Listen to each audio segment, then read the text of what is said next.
আসসালামু আলাইকুম এভরিওয়ান। অযোগ্য ভালোবাসা গল্পের 16 নাম্বার পার্ট নিয়ে চলে আসলাম। তো বেশি কথা না কইয়া চলুন গল্প শুরু করা যাক। সুমাইয়া বলল, আরে কই যাবা, এখানেই থাকো বলছি। আমি বললাম আচ্ছা ঘুমাবো আমি ফোন টিপি। সুমাইয়া বলল ওকে সুইটহার্ট। আমি ফেসবুক চালাতে লাগলাম, আবার সেই আইডি থেকে মেসেজ। আজকে তো এর খোঁজ নিয়েই ছাড়বো, এই মেয়েটা কে। পরি বলল, কি আপনি সেই দিন অনলাইন? আমি বললাম তো কি করব, জীবনে কোনো মেয়ে আমাকে এভাবে বলে নাই, আমার কাছে একটা পিক চাইতে যা বলেছেন। পরি বলল, আচ্ছা সেসব বাদ দেন, এখন বলেন কেমন আছেন। আমি বললাম এই তো আলহামদুলিল্লাহ ভালো, আপনি? পরি বলল ভালো। আমি বললাম আচ্ছা একটা সত্যি কথা বলবেন, আপনি কে? পরি বলল, খুব শীঘ্রই আমাদের দেখা হবে। আমি বললাম মানে কিছুই তো বুঝলাম না। আর কিভাবে দেখা হবে? পরি বলল, এ তো বুঝে কি করবেন। আচ্ছা কি করেন আপনি? আমি বললাম বউকে নিয়ে শুয়ে আছে। পরি বলল, মিথ্যা বলেন কেন, আপনি তো এখনো বিয়েই করেন নাই। আমি বললাম বিয়ে করি নাই তো কি হয়েছে, বিয়ের আগেই। পরি বলল, আপনার এসব কথা বাদ দেন, কেন অযথা মিথ্যা কথা বললেন। আমি বললাম আচ্ছা আপনি কে, যদি বলেন তাহলে আপনার সাথে কথা বলতে পারি, নইলে আর কথা বলবো না। পরি বলল, আপনার বিয়ে আগামী শুক্রবারে। আমি বললাম কি, আপনি জানলেন কি করে, অবাক হয়ে। পরি বলল, অনেক কিছু জানি, তবে আপনার বিয়ে হতেও পারে আবার নাও হতে পারে, তবে না হওয়ার সম্ভাবনা বেশি। আমি বললাম হোয়াইট, এসব আপনি কি বলছেন?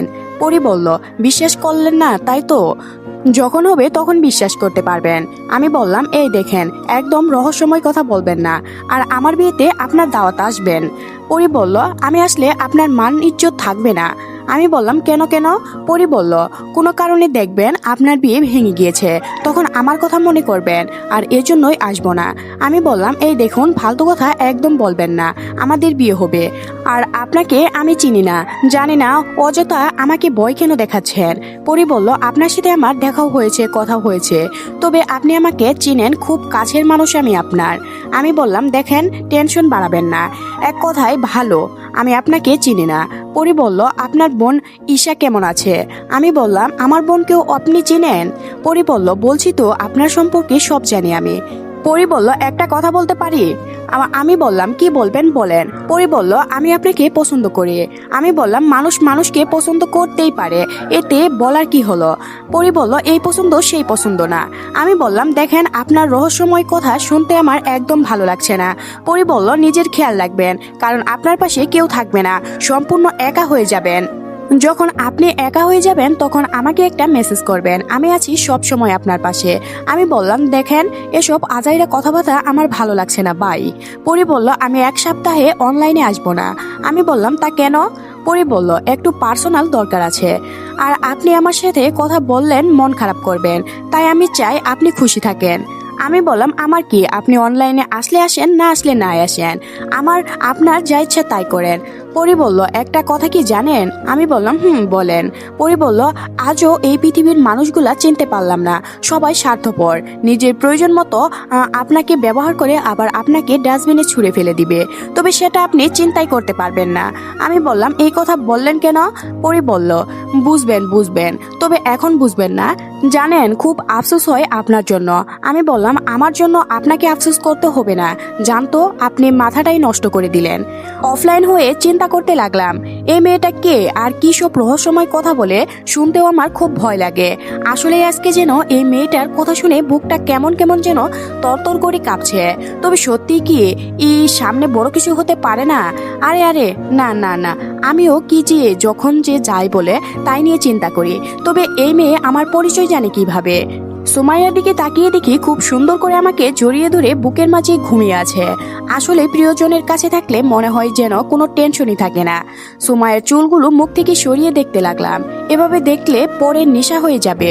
আস্তে আস্তে সুমাইয়াকে আমার কাছ থেকে ছাড়িয়ে দিলাম, শুয়ে দিলাম। আমি রুম থেকে বাহির হলাম, আজকে একটু বাহিরে যাই, অনেকদিন হলো যেন ঘরবন্দি হয়ে পড়ে আছি। বাসা থেকে বের হয়ে রাস্তার সাইড দিয়ে হেঁটে যাচ্ছি, আর মানুষ দেখছি, দুনিয়াতে কত রঙের মানুষ আছে তার কোনো হিসেব নেই। আসলে পরি ঠিকই বলেছে, মাঝে মাঝে আপন মানুষগুলোই পর হয়ে যায়। এই পৃথিবীতে শুধু এখন টাকার খেলা চলে। হঠাৎ আমার নজর পড়ল একজন ব্যক্তির ওপর, যে আমাকে প্রথম দিনেই মন্ত্রীর কাজে আসতেই কিডন্যাপ করেছিল, তবে এখানে একজন আছে। আজকে চান্দুকে পাইছি, ছাড়বো না, আমাকে যেভাবে মারছে আমি এর বেশি মারবো। এখনো আমার শরীরে হাত দিলে মায়ের কথা মনে পড়ে হয়। আমি তাড়াতাড়ি ওর কাছে গেলাম, তবে মুখটা ভালো করে ডেকে, যাতে চিনতে না পারে। আমি বললাম, ভাই ভাই আমাকে সাহায্য করুন, আমি খুব বিপদে পড়েছি। কাঁদো কাঁদো সুরে বললাম। কি হয়েছে তোমার ভাই? আমি বললাম, ভাই আমার আম্মুকে ওরা কিডন্যাপ করে জায়গায় বন্দি করে রেখেছে, বলেছে 1 কোটি টাকা দিতে হবে। ভাই আমি গরিব ঘরের ছেলে, এত টাকা আমার কাছে নেই। আপনাকে একটু শক্তিশালী মনে হয় আর আপনি খুব সাহসী মনে হচ্ছে, একটু পাম দিয়ে আমাকে একটু সাহায্য করবেন ভাই, প্লিজ প্লিজ, আপনার পায়ে পড়ি। আরে আরে কি করছেন? মানুষকে সাহায্য করা তো আমাদের কর্তব্য। চলেন আমার সাথে, দেখি আপনার মাকে কে কিডন্যাপ করেছে। আমি বললাম, অনেক অনেক ধন্যবাদ ভাই, চলুন। আমি ওকে নিয়ে একটা গুডাউনে যেতে লাগলাম। পাশের দোকান থেকে অজ্ঞান হওয়ার একটা ওষুধ কিনলাম। গুডাউনের কাছে আসতেই, কই তোমার মা দেখতে পাচ্ছি না তো। আমি বললাম, এই তো এখন দেখবেন, বলে ওর মুখে স্প্রে ছুড়ে দিলাম। বেচারি অজ্ঞান হয়ে গেল। আমি ওকে টেনে ভিতরে নিয়ে গেলাম, হাত পাগুলো বেঁধে নিচে ফেলে দিলাম। এক এক করে সবাইকে আগে আনতে হবে। আমি ওর মুখে পানি ছুড়ে দিলাম। কে কে?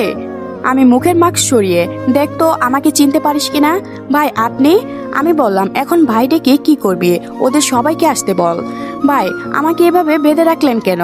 আমি বললাম, ও আমাকে যে প্রথম দিন কি মার দিলি, তোর কথা তো তোর মনে নেই? আসলে ভাই এখানে আমার কোনো দোষী নাই, হয়েছে কি?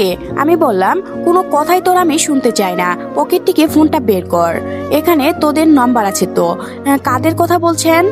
আমি পেন থেকে বেলটা খুলে আর গুলিটা সামনে রেখে, এখন বল ওদের ফোন নাম্বার আছে তো?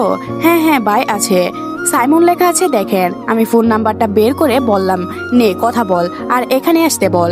ওরা আমার কথা মতো সব কল একে একে সবাইকে কল দেওয়া শেষ করলো। একটু পর একটা মাইক্রোর শব্দ পেলাম। আমি স্প্রেটা হাতে নিলাম, ওরা ভিতরে ঢুকতে সবার মুখে স্প্রে করে দিলাম। ওরা সবাই অজ্ঞান হয়ে গেল। সব কয়টাকে বেঁধে নিচে রাখলাম, সবারই জ্ঞান ফিরতেই আমি বললাম, কি আমাকে চিনতে পারলে? আপনি আপনি ভাই ভাই আমাদের মাফ করে দিন। আমি বললাম, কিভাবে মাফ করি বল? আমি সেদিন তোদের খুব করে বলছি, আমার ব্যাপারটা কোথায় কিছু বললি না, আর আজকে ভাবলি কি করে আমি তোদের ওপর দয়া দেখাবো? ভাই ওসব কিছু তো আমরা মন্ত্রীর কথা মতো করেছি। আমি বললাম, কি? হ্যাঁ ভাই সব সত্যি বলছি, মন্ত্রী বলেছে আপনাকে মারতে, আর ওনার কথা মতো সবকিছু আমরা। ওদের কথা শুনে আমার রাগ মাথায় উঠে গেল। শেষমেশে সময় আমাকে মারতে বলল। বেল দিয়ে সব কয়টাকে ইচ্ছা মতো মারতে লাগলাম। ভাই ভাই আমাদের আর মারবেন না, আমরা কিছুই করি নাই, প্লিজ ভাই ছেড়ে দিন। আমি বললাম, চুপ, কোনো কথা বলবি না, নইলে গুলি দিয়ে খুলি উড়িয়ে দিব। মারতে মারতে সব কয়টা অজ্ঞান করে ফেললাম। আমার চোখ দিয়ে পানি পড়ছে। সুমাইয়া আমাকে মারার জন্য বলল, কিভাবে ও এইটা করতে পারলো? ফোনটা বের করে সুমনকে কল দিলাম। একা একা এদের হাসপাতালে নিতে পারবো না। আমি বললাম, কই তুমি? সুমন বলল, ম্যামের বাসার নিচে স্যার। আমি বললাম, 3 জন বডিগার্ড নিয়ে জায়গায় এসো। সুমন বলল, জি স্যার আসছে। ফোনটা কেটে বসে আছি। কি করে পারলো সুমাইয়া আমার সাথে এমনটা করতে? আমাকেও লোক ভাড়া করে মারলো কেন? কি অপরাধ করেছিলাম আমি? সুমন মনে মনে চিন্তা করতে লাগলো। স্যারের কণ্ঠটা তো কেমন কেমন লাগছে, ম্যামকে গিয়ে বলি। সুমাইয়া বলল, কেন আসছো বলো। সুমন বলল, ম্যাম আমার মনে হয় স্যার কোনো বিপদে পড়েছে, আমাদের যেতে বলছে। সুমাইয়া বলল, কি? সুমন বলল, জি ম্যাম। সুমাইয়া আমার ফোনে কল দিল। আমি সুমাইয়ার কল রেখেই কেটে দিলাম। ছাড়বো না আমি ওকে, আমার সাথে বেইমানি। আমি বসে আছি প্রায় অনেকক্ষণ হলো। কিছুক্ষণ পর 8টার মতো মাইকো ঢুকে গেল। কি রে, আমি তো শুধু সুমনকেই আসতে বলছি, এত মাইকো আসলো কেন? কারণ কিছুই তো মাথায় ঢুকছে না। দেখছি সুমাইয়াও আসছে, তাই তো বলি এত মাইক্রো কেন আসলো? সুমাইয়াকে দেখে রাগে গুড়ান থেকে বের হয়ে গেলাম। সুমাইয়া আমাকে দেখে দৌড়ে জড়িয়ে ধরলো। সুমাইয়া বলল, বাবু তোমার কিছু হয়নি তো? আমি বললাম, ছাড়ো আমাকে, তোর এই নোংরা হাত দিয়ে আমাকে টাচ করবি না। সুমাইয়া বলল, কি সব কথা বলছো? তোমার মাথা ঠিক আছে তো? আমি বললাম, চুপ, কোনো কথাই তোর মুখ দিয়ে শুনতে চাই না। আমার কথা শুনে বডিগার্ড আমাকে মারতে আসছে। সুমাইয়া হাত দিয়ে ইশারা করলো আমার কাছে না আসতে। আমি বললাম, কি আমাকে মারতে চাচ্ছিস? পারিস তো শুধু এইটাই করতে, চিন্তা করিস না, তোর বাসা থেকে চলে যাব বলেই বেরিয়ে গেলাম। একা একা রাস্তা দিয়ে হাঁটতে লাগলাম। সুমাইয়া কেন আমার সাথে এমন করলো? সুমন বলল, ম্যাম এই লোকগুলা তো তারাই যারা রনিকে প্রথম দিন মারছিল, আর দেখেন আজকে সবগুলাকে মেরে কি অবস্থা করে রাখছে। সুমাইয়া বলল, সব বুঝে গিয়েছি আমি, তোমরা মিলে ওদের হাসপাতালে ভর্তি করো, দেখে আসো আগে ওকে, আমি গিয়ে আটকাই, নইলে সত্যি সত্যি চলে যাবে। আমি একটা রিক্সা নিয়ে সরাসরি বাসায় এসে গেলাম। দরজা লাগিয়ে নিজের রুমে গিয়ে কান্না করতে লাগলাম। কেন সুমাইয়া আমার সাথে এমন করলো? এখন পরীর কথা খুব মনে পড়ছে। পরী ঠিকই বলেছে, আপন মানুষগুলা একদিন দেখবে ঠিকই পর হয়ে যাবে। এই দুনিয়ার সব স্বার্থপর, কেউ ভালো না, আর কাউকে আমি বিশ্বাস করব না। হঠাৎ দেখি দরজাকে যেন টোকা দিচ্ছে।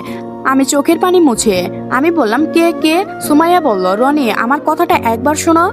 আজকের গল্পটি এ পর্যন্ত শেষ হয়ে গেল।